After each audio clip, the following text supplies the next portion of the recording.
We don't send people out there saying, go buy Russian oil. We send people out there saying, go buy oil. Buying Russian gas is not funding the war. I think I'm entitled to have my own side. I'm entitled to weigh my own interests, make my own choices. Europe has to grow out of the mindset that Europe's problems are the world's problems, but the world's problems are not Europe's problems.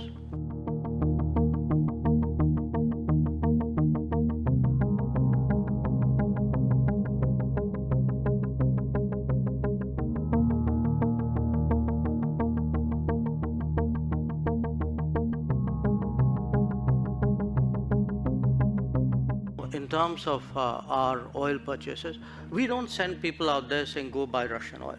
We send people out there saying, go buy oil. Now, you buy the best oil you can in the market. So I don't think I would attach a political messaging to that.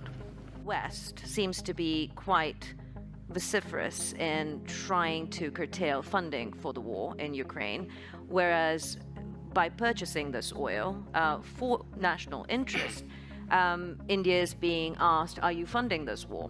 So, look, I mean, I don't want to sound argumentative, but then tell me if buying Russian gas is not funding the war? I mean, why is it's only Indian money and oil coming to India which funds, but it's not gas coming to Europe which funds? I mean, look, somewhere, I mean, let's be a little even-handed out here.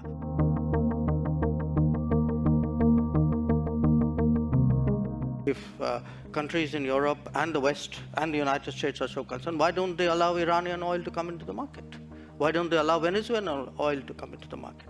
I mean, they've squeezed every other source of oil we have and then say, okay, guys, you must not go into the market and get the best deal for your people. I don't think that's a very fair approach.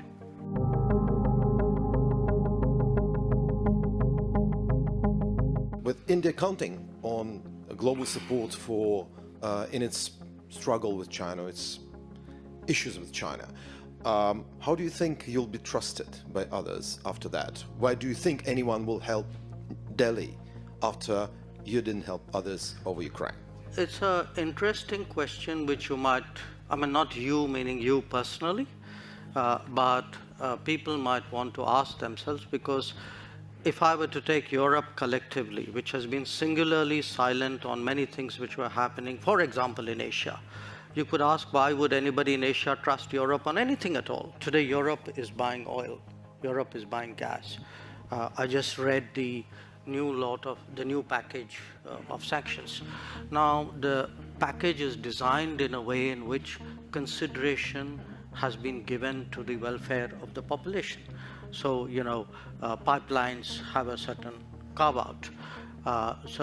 And timelines have been given. It's not like tomorrow morning everything's going to be cut off. So, people need to understand, if you can be considerate of yourself, surely you can be considerate of other people. So, if a Europe says, look, we have to manage it in a way in which its impact on my economy is not traumatic, that freedom or that choice should exist for other people as well. Europe has to grow out of the mindset that Europe's problems are the world's problems, but the world's problems are not Europe's problems. That if it is you, it's yours. If it is me, it's ours.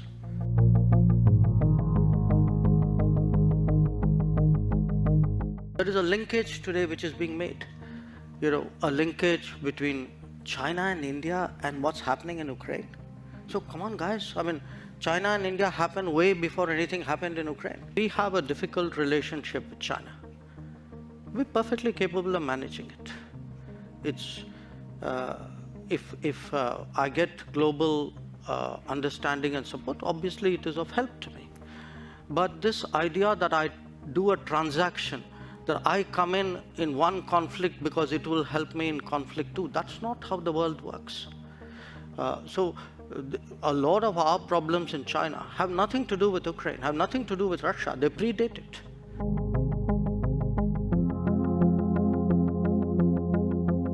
Jaishankar, there will always be two axes at this point. I think it's an understood, accepted fact that you have the West